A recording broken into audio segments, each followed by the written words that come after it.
Ele chega lá, o Cid fica em silêncio, não responde nada. Inclusive, perguntas que ele tinha obrigação de responder, ele não respondeu.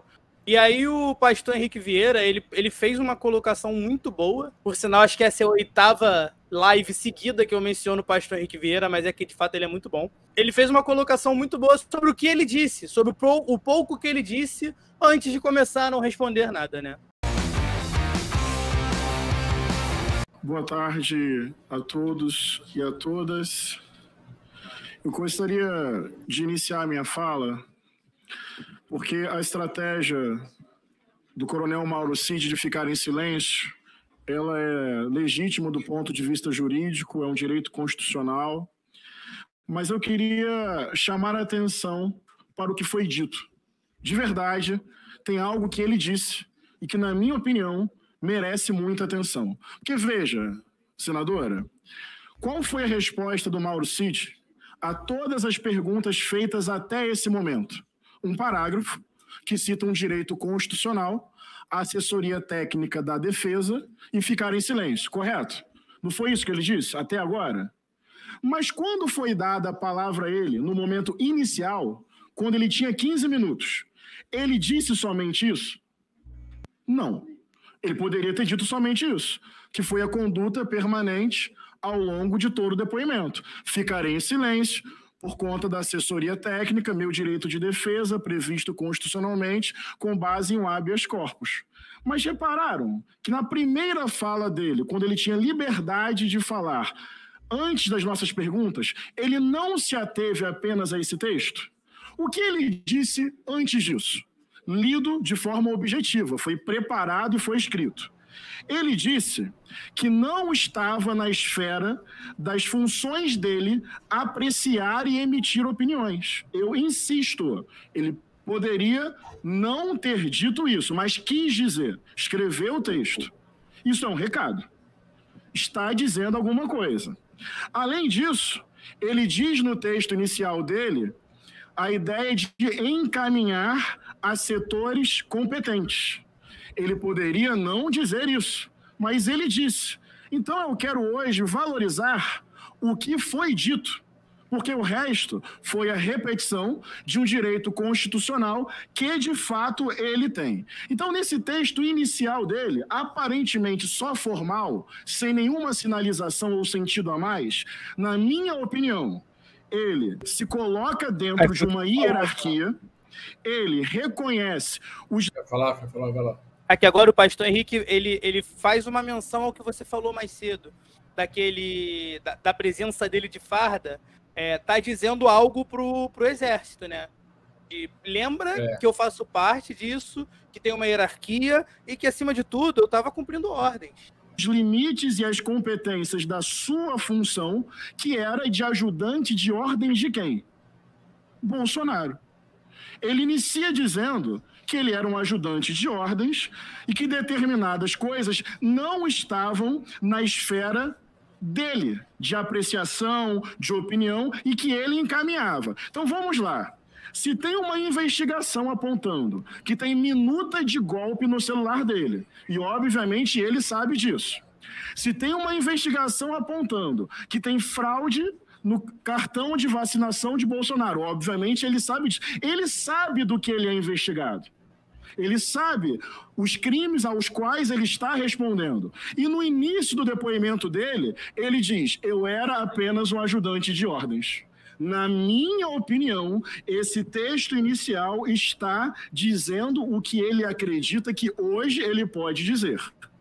Na minha opinião, o texto inicial está dando um indicativo do que ele poderá vir a dizer. Porque, eu insisto, ele não chegou aqui e disse: boa tarde, vossas excelências, ficarei em silêncio de acordo com a previsão constitucional. Tem 2 parágrafos anteriores que, de forma técnica e objetiva, ele relembra qual era a função dele. Qual era o lugar dele dentro de uma hierarquia? Ora, se a investigação comprovar que houve crime cometido por Mauro Cid, ele hoje acabou de nos dizer, nos 2 primeiros parágrafos, que ele não estava sozinho, que ele estava dentro...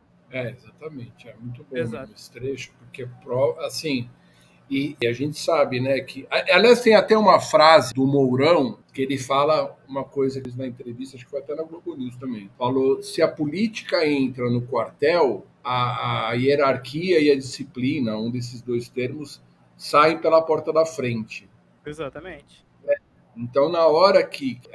aliás, esse trecho do Mauricídio no começo, eu até estava assistindo, mas acho que eu fui fazer alguma outra coisa, voltei e perdi esse início. Se ele falou, né, eu confio muito no que ele falou aí no pastor, mas eu não ouvi literalmente o que ele falou. Ele realmente está dizendo que fez tudo amando de alguém, né? E até o próprio nome do cargo dele já indica isso. Exatamente. Né? Ajudante de ordem. É um ajudante de ordens. O cara está ali para cumprir o que...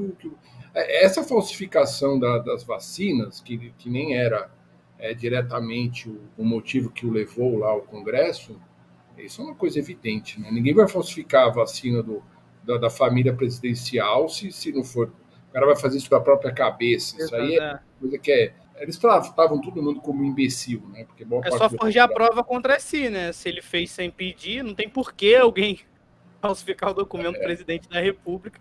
Não, é surreal. O cara vai fazer um negócio desse. Não, eu acordei um belo dia e falei assim, não, vou falsificar aqui a carteira de vacinação até a Soraya fala isso para ele, né? Fala no sentido assim que você falsificar a carteira de vacinação de outras pessoas, né? Você pode até mesmo, né, da filha do Bolsonaro que foi feito, é uma atitude, né? Você vai falar, pô, eu não vou fazer isso porque o meu cargo, não, mas eu vou fazer porque alguém está mandando, o cara é presidente da República, eu vou fazer. Mas falsificar a carteira de vacinação dos seus próprios filhos, né? Foi o que ele fez também, e da mulher. Eles estão falando que vão chamar a família dele toda, né?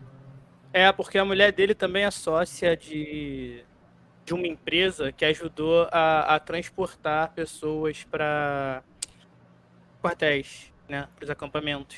Então. Eu acho que nisso a base do governo, né, que estava na CPMI, até pecou um pouco. E teve um deputado de oposição que pontuou muito bem, me fez concordar com a oposição em uma parte, né? Porque a gente estava vendo como ele estava muito calado e ele estava repetindo essa frase grande como um robô. A gente viu os deputados da base do governo, ao inquiri-lo, ficarem um pouco estressados, né? E aí rolaram algumas ameaças, foi com um tom de ameaça, né? Falaram, mas se você não falar nada, a gente vai ter que trazer seu pai, a gente vai ter que trazer sua mulher. E aí veio... Não, daí o cara falou o quê? Ele falou, vocês estão ameaçando ele. Ele tá com o direito constitucional dele de se manter em silêncio. Ele não pode ser ameaçado por estar ficando em silêncio. Esse deputado aí foi o Carlos Sampaio, não é o cara aqui de São Paulo, de Campinas? Acho que sim. De óculos colorido. Foi ele mesmo. Carlos Henrique Sampaio.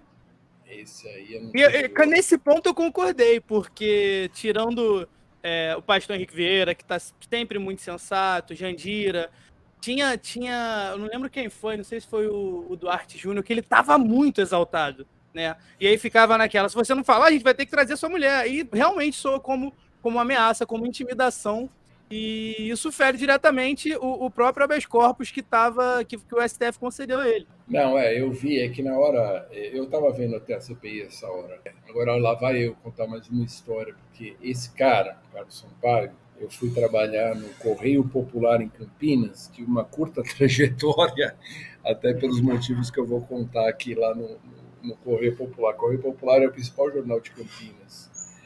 Tem um outro, não sei o que, do Diário do Povo, talvez, que seja, e eram as duas redações juntas. E os caras me contrataram, até foi um bom salário, tudo, e eu cheguei lá em Campinas, era a época de eleição municipal.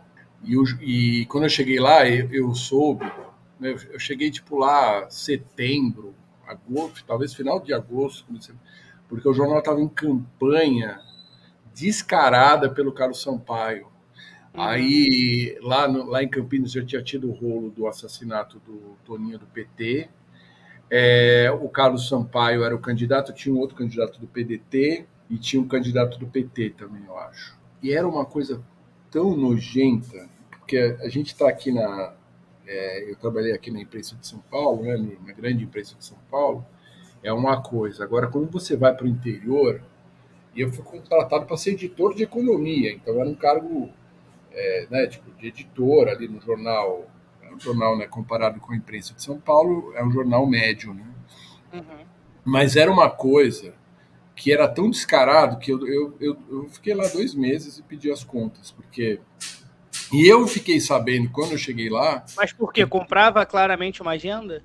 Não, era campanha, o jornal trabalhava para só ir atrás de escândalo dos outros candidatos, e a agenda...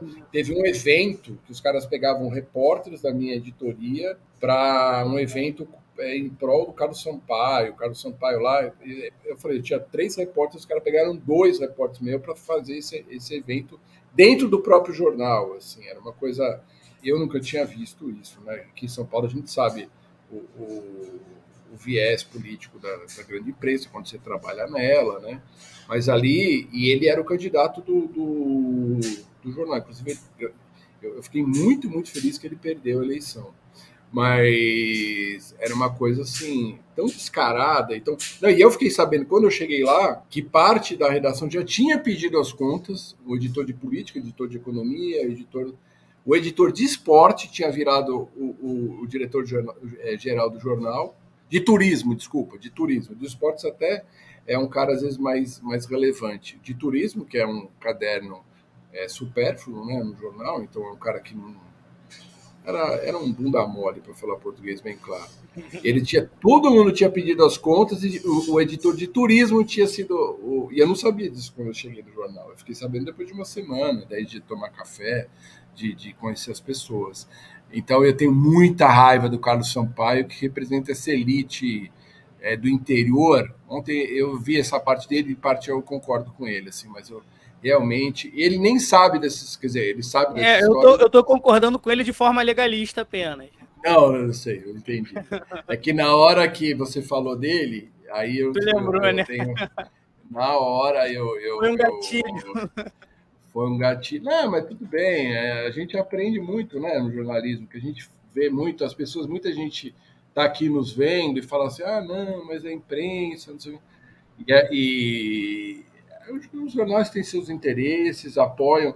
É que quando é muito descarado, é bem complicado, né? Assim, é muito complicado. Mas ele chamou minha atenção ontem por esse ponto, que eu achei, no mínimo, sensato, e por ele ter sido um dos poucos da oposição que não fica lá tumultuando, né? Que não fica lá quase que batendo panela, como foi o caso do Abílio, como é o caso do Nicolas. Exato. Não, até perto... Para você ver, então, Claudio, até para a gente ver. Isso foi em 2000, faz 23 anos. 23 anos. 23 anos. Eu vou fazer 30 anos de jornalismo ano que vem. Para você ver como a política piorou. Porque eu considerava um cara tipo elitista, um cara que defendia os interesses da classe média e da burguesia local em Campinas, o Carlos Sampaio. E hoje a gente está falando de Nicolas. Aliás, a gente vai falar do Nicolas agora. Estamos falando de... esse Abílio, hoje eu acordei e estava ouvindo o podcast aqui do Medo e Delírio, é brincadeira. Assim.